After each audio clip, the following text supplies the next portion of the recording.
In the mid-70s, many people in the West thought that Marxism had a reasonable case to argue. But in the mid-1980s, many of them no longer considered that it had. What exactly happened? Did it turn out that it was all just a big joke? Well, I think what happened is what you brought up before.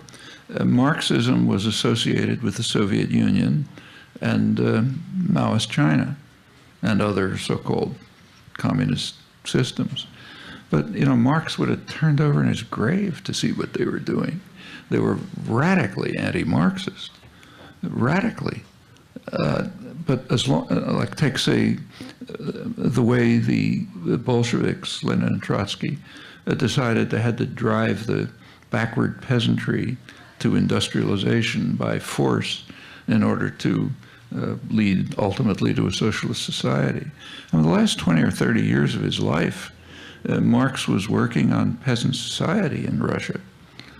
There were the Narodniks, you know, the urban intellectuals went out to the countryside to collect information, to figure out how the peasants are living, so on and so forth, try to assist them in things. And they collected tons of data.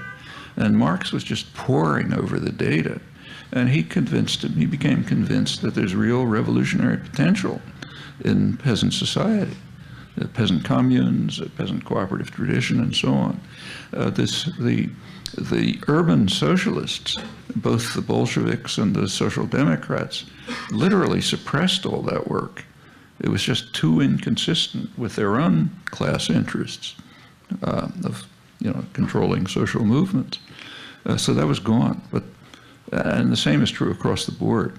I mean, I'm not, again, kind of like Adam Smith, you can't worship Marx, but he had things to say.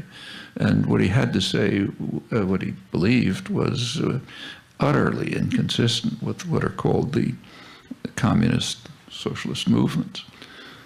Even more the communist than the social democratic ones. After all, he believed that in England, you know, that's the social democratic society of his day, that there could be a parliamentary road to communism. But, you know, because there was enough participation of the public in decisions. But in any event, once you associate Marx with Russia, and it's clear that Russia is becoming a disaster, as was becoming clear by the 80s, well, of course, then you have to say, let's give up Marx. And I think that's essentially what happened.